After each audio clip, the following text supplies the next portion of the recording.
Hello everyone, this is Bob Smitty here. This is my analysis video for episode 1 of Life is Strange. Let's start off with some important questions. Why is Mr. Madsen hassling Kate?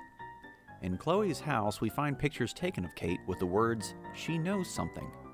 What is it that she knows? After defending her from Mr. Madsen, we see that she is in a hurry to get somewhere. Where is Rachel Amber? Her missing posters are all over the place. Max's classmate Stella heard a rumor that Rachel had sex with Mr. Jefferson. Daniel, a student who drew a portrait of Rachel, heard rumors that she ran away or jumped off a cliff. All the students collectively say that she was a nice, down-to-earth person who was accepting of everyone she met. Chloe mentions that before she left, she said she had met someone who changed her life. What is up with Samuel? Let's face it, this guy is creepy. He seems pretty nice and yet at the same time very quizzical.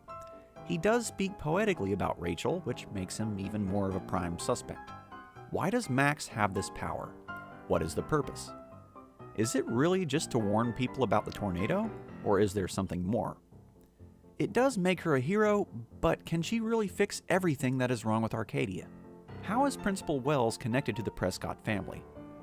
Max mentions that the Prescott family owns Blackwell Academy, so they could have the principal under their thumb. What does the strange glyph graffiti at the lighthouse mean? When Max inspects it, she says that it reminds her of the wind. Could this be connected to the tornado? What does the tree haiku mean?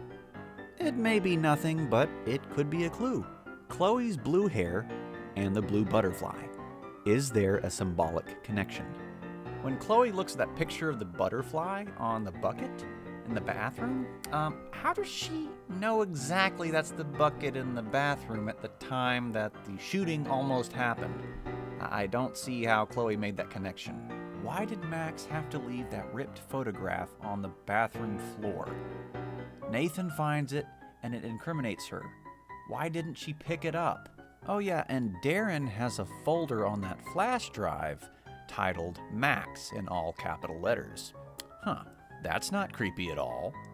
And yet, Max doesn't have the option in the game to look in that folder to see what it's about. I wonder if the game's trying to tell us something. Predictions and theories. This may be premature, but I think Mr. Jefferson may have something to do with Rachel Amber's disappearance. This theory is based off that one rumor that Stella heard. Remember that Chloe mentioned Rachel saying that she had met someone who changed her life, just before she disappeared. Could that someone be Mr. Jefferson? I think Samuel's just a red herring, something to throw us off the trail of the real kidnapper/murderer, if there is one. As for Security Chief Madsen, I think the reason he's so paranoid is because of Rachel's disappearance. He may believe that Rachel was kidnapped, which is why he wants to put cameras all over the school to prevent future kidnappings. He may also believe that Kate knows something about her disappearance. Don't forget that last scene of the notebook with Rachel's name on it in the undisclosed location. All of this leads me to believe that the mystery of Rachel Amber is a huge part of the major plot. I don't think Madsen is that bad of a guy. He seems to have a military background, which explains why he's all tough and paranoid all the time. Yes, I remember him slapping Chloe, and that is in fact abuse. But it seems like Chloe has given him a tough time. I don't think he meant to slap her.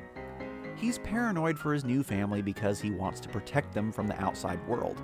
If he was in fact a military soldier, then he has seen terrible things that obviously had an effect on him. The reason I chose not to interfere with Chloe and her stepdad is because I just didn't want to get involved.